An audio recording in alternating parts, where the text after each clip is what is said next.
today. The UFC is back in Florida, and they have tapped Florida alumni Colby Covington to step into the main event against Joaquin Buckley. Also, what about Cub Swanson? He's still out there kicking, and like a Timex, he just keeps on ticking.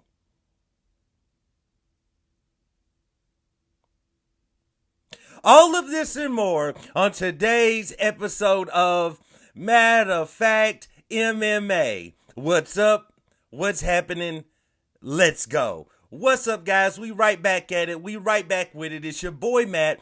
We are here to go over the UFC. Let's see, is this the final show of the year? I believe this is the final. Yeah, this is the final UFC of the year as they head to Tampa, Florida, where in the main event, Colby Covington crawled out from under a rock and he steps in to save the card against Joaquin Buckley.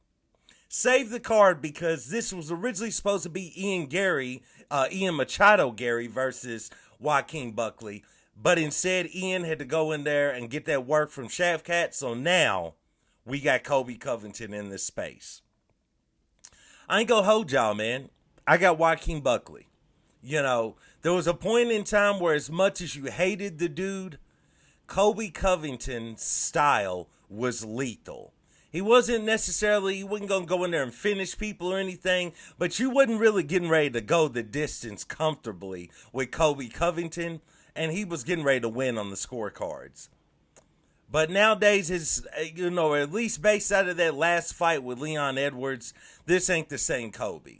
Or from, what we can tell, and he still doesn't have a strong schedule. He hasn't fought since his loss to Leon Edwards. Meanwhile, Leon Edwards done moved past that, fought another guy, and lost the title. So it's like, you know what I'm saying? I don't really have much faith, if any faith at all, in Colby Covington. I mean, what we have seen out of Joaquin Buckley, for the last year or two has been dynamic, explosive, amazing. The dude, while he suffers on the microphone, before and after fights and doing interviews and things, he's still excelling inside of the octagon. And I mean, at the end of the day, dude, I got to go along with Joaquin Buckley. We've seen him compete recently. We know what he's all about. We know the skill set that he brings to the table. We haven't seen Colby compete hardly at all over the last few years. Just one fight over the last 2 or 3 years.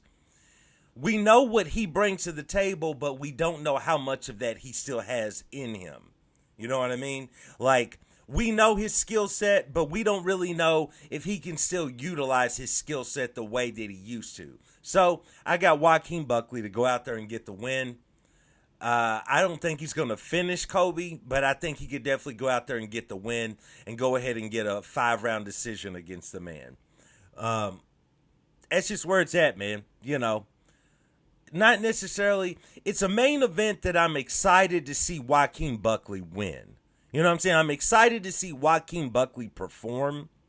I'm not really excited at all to see Colby Covington, so I don't really have a whole lot for this main event. But, hopefully Joaquin can go out there and get a win.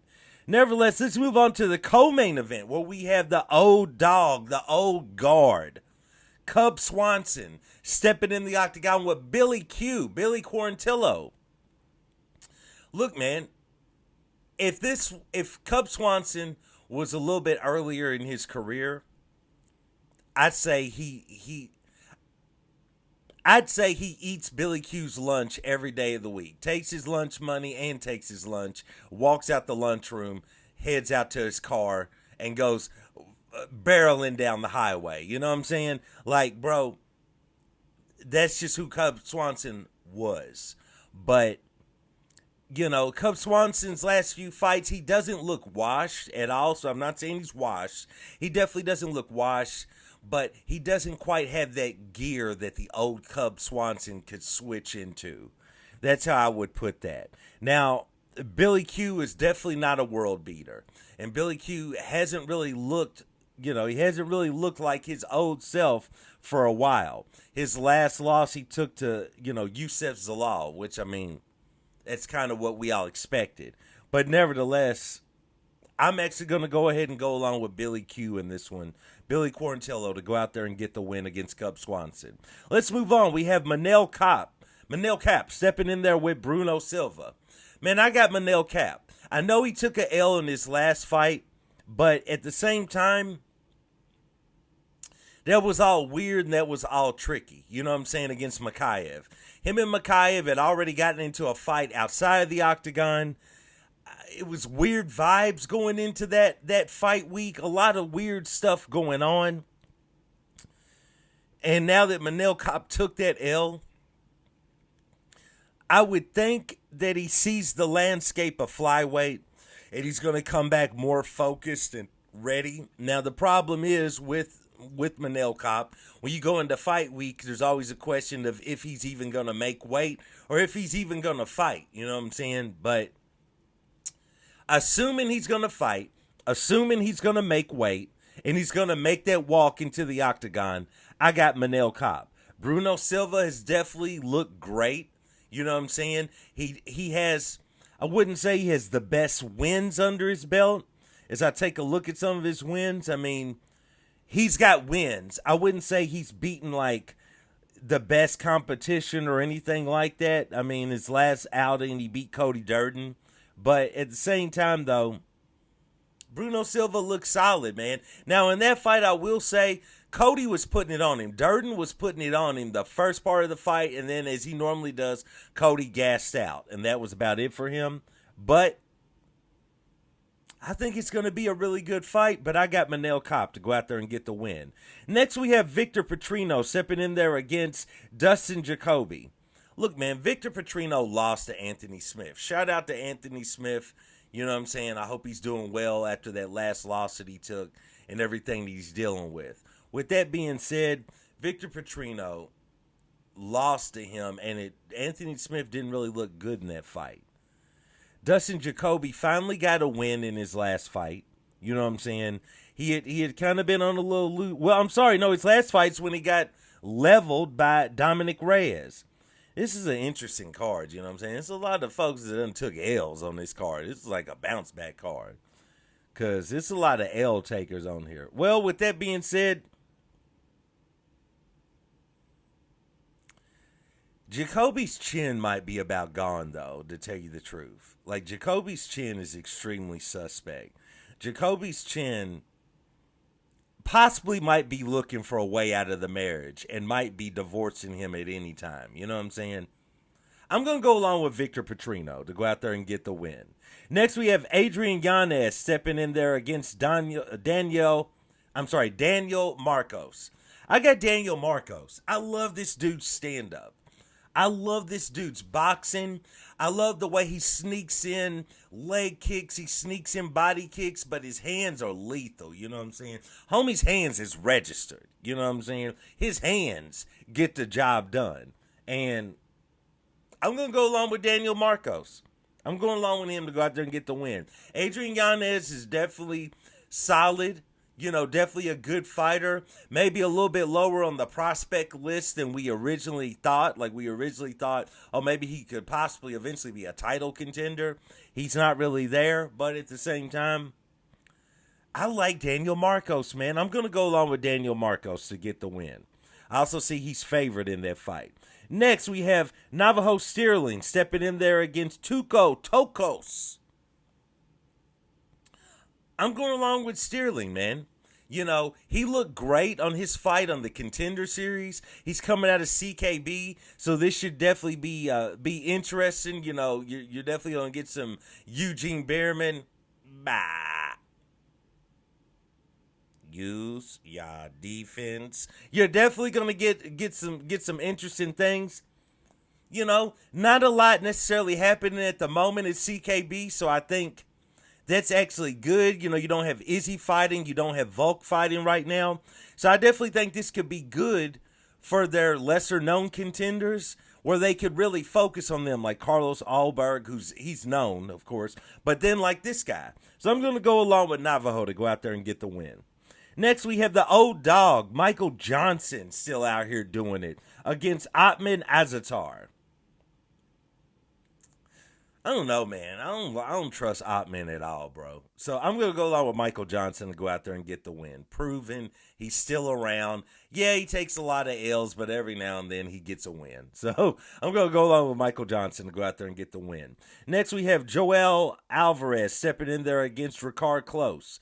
I got Joel Alvarez. Better striking, better grappler, better on the ground. More accurate. I'm going along with Joel Alvarez to get the win. Next, this one's going to be a banger. We got Sean Woodson stepping in there against Fernando Padilla. This is a tricky one because Fernando has length and range as well, just like Sean Woodson. But at the same time, I think Sean Woodson, he utilizes his length and his range better than a lot of guys that would have that reach. You know what I'm saying? Now, there's been times like in his last fight, I thought there was a chance that Alex Caceres could go out there and get a win against him, but he ended up doing his thing.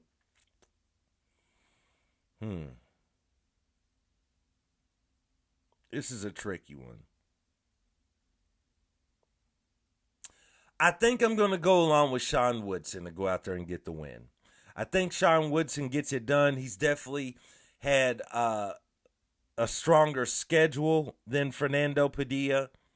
I think I'm going to go along with Sean Woodson to get the win. But it's going to be tricky and it's going to be close. Next, we have Miles John stepping in there with Felipe Lima. I got Felipe Lima to go out there and get the win.